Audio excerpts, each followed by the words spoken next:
E aí, pessoal, tudo bem? Hoje eu não pude estar aí com vocês, mas estou gravando esse vídeo para a gente, pelo menos, tentar conseguir resolver algumas questões aqui. Na lista que eu mandei para vocês, tem exercícios, tem questões misturadas ali, tanto do Enem quanto do vestibular da UERJ. E aí, nesse vídeo, eu selecionei duas questões para poder resolver com vocês. Uma do Enem e outra da UERJ. Justamente para vocês perceberem como que os dois concursos eles têm perfis de questões diferentes, né? Vamos começar com a do Enem, que é uma questão que, olhando a princípio, parece assustadora, meio cabulosa, assim, né? Porque tem um gráfico meio esquisito aqui, mas que a gente vai ver aqui que, na verdade, ela não tem nada demais. Eu trouxe essa questão específica para poder mostrar para vocês que o Enem ele costuma ter não só na parte de ciências da natureza, né, que é química, física, biologia, mas também na matemática e às vezes até na geografia e na história, né, lá nas ciências humanas, é comum que venham gráficos ou venham tabelas para a gente poder interpretar algumas informações. Essa questão específica aqui é uma delas, onde você tem esse gráfico aqui, bem estranho, né? Que vocês vão notar, né?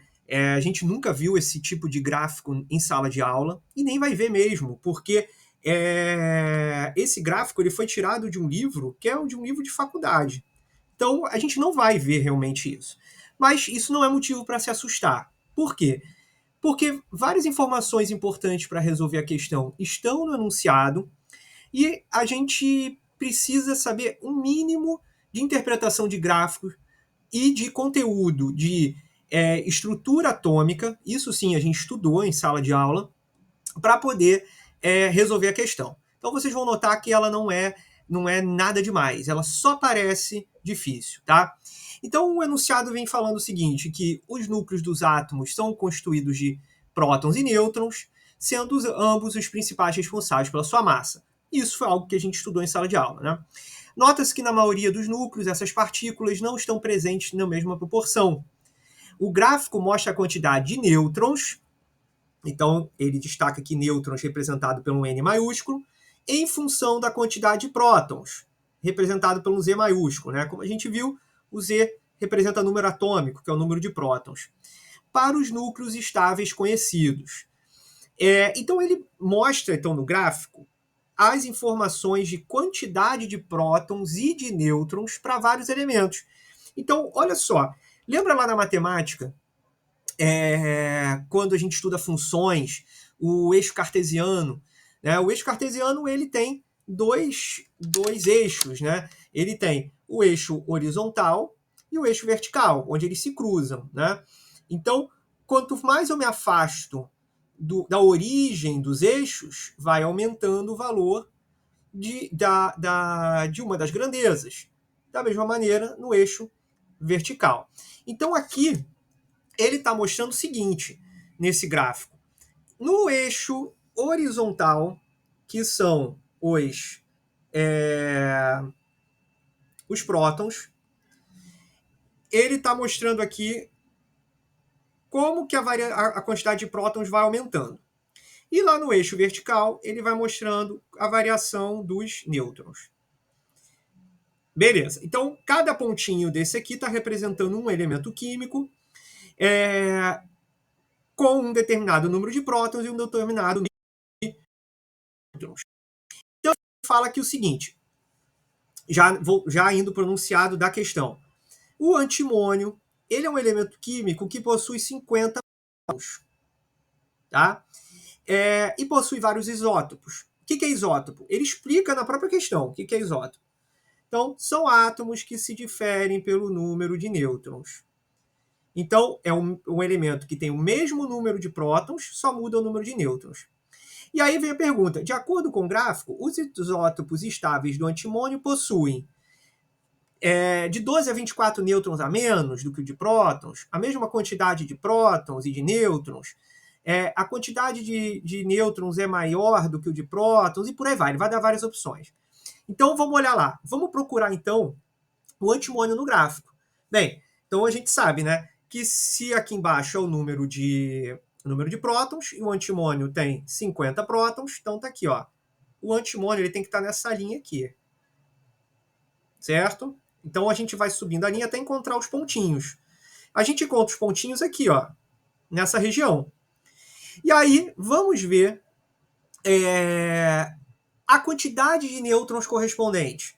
Lembra lá quando a gente estuda funções, a gente marca um pontozinho no gráfico a partir do momento que você encontra o valor do x e o valor do y. Nesse caso aqui, você vai marcar o pontinho onde você encontra o número de prótons e o número de nêutrons. Então, a partir da onde que começa aqueles quadradinhos, aqueles pontinhos que tem o número atômico 50?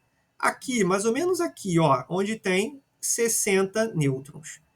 E vai até mais ou menos aonde? Até aqui, mais ou menos, um pouquinho acima do 60. Então, é essa região aqui, ó, que tem esses pontinhos, que são o quê? Está representando o quê? Os átomos de antimônio que são estáveis. Bem, então, vamos lá. Agora fica mais fácil de responder. Então é o seguinte, ele quer saber, de acordo com o gráfico, os isótopos estáveis do antimônio possuem. Então, possui o quê? Ele começa de 60 prótons até mais ou menos 70 e poucos prótons. Perdão, de 60 e poucos nêutrons até mais ou menos 70 e poucos nêutrons. Então, ele tem essa quantidade a mais. Então, ele tem de 60 a mais ou menos 70 nêutrons a mais do que o de prótons. Certo? Então, vamos lá. Onde que tem isso aqui? Ele tem entre de 12 a 24 nêutrons a menos? Não, isso é falso. A gente viu que é a mais. Ele é exatamente o mesmo número? Não, isso é falso. A letra C. Ele tem de 0 a 12 nêutrons a mais do que o número de prótons? Não, ele não tem. Ele tem um valor que vai variar de 60 e pouco até 70 e pouco. Ou seja, ele tem um valor que tem entre 12 e 24 nêutrons a mais que o número de prótons. Ou seja, a resposta aqui é a letra D. Certo? Então, como eu comentei, é uma questão que ela é muito em função da interpretação do gráfico e do enunciado. Tá? Então, inclusive, os próprios itens, né, as opções de resposta, você tem que interpretá-las em cima do gráfico. Né? O que você precisa do conteúdo de química aqui? O que você precisa do conteúdo de química, basicamente, está no enunciado. Ó. Que é você saber que o número de prótons e de nêutrons formam um núcleo, formam a massa do átomo. O que seria isótopo? Ele fala no enunciado. Então, ou seja, o que precisa do conteúdo de química está tudo na questão. Qual é a grande dificuldade dela? Talvez seja a grande dificuldade. Interpretação de gráfico e interpretação de enunciado. Certo? Beleza. Agora a gente vai para uma outra questão, que é uma questão da UERJ, que eu selecionei. Essa é uma questão que ela tem mais a ver com o conteúdo que a gente está estudando atualmente, em sala de aula, que é a parte de ligações químicas. Né? Então, ele comenta aqui sobre o nióbio, que ele é um metal, que ele é encontrado em jazidas naturais, principalmente na forma de óxidos. E uma jazida que contém nióbio, com número de oxidação mais 5. Esse número de oxidação mais 5, o que é isso? É a carga do elemento. Essa carga aqui, entre parênteses, que eu coloquei em negrito, isso fui eu que coloquei no enunciado, tá? Porque originalmente na prova da UERJ, ele não estava escrito assim. Ele vinha como número de oxidação. Número de oxidação é uma outra forma de você se referir à carga dos átomos, tá? Um assunto que a gente ainda vai entrar para os próximos anos, tá? Mas ela é um conteúdo ela é uma questão que você consegue resolver com o conteúdo de química do primeiro ano. Ele quer saber o quê? Ele quer saber qual é a fórmula do óxido predominante do metal correspondente. Ou seja, óxido quer dizer o quê? É o oxigênio junto com o metal, nesse caso aqui, que é ele está se referindo ao nióbio. Então, para isso, olha lá, vamos pegar as informações que são importantes. Ele fala que o nióbio, que a fórmula é Nb, ele é mais 5, certo? A carga dele. Isso está aqui no enunciado. E ele vai formar um óxido, ou seja, ele vai se juntar com o oxigênio. Para isso, lembra aquilo que a gente já comentou em sala de aula, né? Você tem o nióbio, que é um metal. Olha aqui na tabela. Nióbio tá por aqui na parte dos metais. Daqui a pouco eu vou achar ele. E o oxigênio, ele está aqui na parte dos ametais. Então, se você tem um metal com um ametal, você tem o quê? Uma ligação iônica. Isso a gente comentou recentemente em sala de aula. E na ligação iônica, o nome já diz, ela é formada por íons. Então você tem o nióbio, que forma um íon com carga mais 5, é um íon positivo, ele é um cátion. Logo, o oxigênio, que é um ametal, ele tem tendência em ganhar elétrons. Ele vai ficar com carga negativa, ele vai ser um ânion. Achei o nióbio aqui, ó. Ele está aqui na parte dos metais. Ó. Certo? Mas aí quantos elétrons o oxigênio tem que ganhar para virar um ânion? Aí lembra aquilo que a gente também já comentou algumas vezes em sala de aula. Vou olhar o oxigênio na tabela periódica. Ele está na família 16. Logo, se ele está na família 16, ele tem 6 elétrons de valência. E como a gente está estudando casos de elementos que seguem a regra do octeto, o oxigênio se torna estável quando ele ganha 2 elétrons, e aí fica com 8 elétrons de valência. Ao ganhar 2 elétrons, o oxigênio fica com a carga menos 2. Certo? Então agora você tem esses dois íons, sabe que é o nióbio, mais 5, e o oxigênio, menos 2. Então, qual vai ser a fórmula do composto iônico, do óxido formado ali? Bem, você vai precisar ter, na hora que eles forem se juntar, as cargas forem se juntar, elas vão uma neutralizar a outra.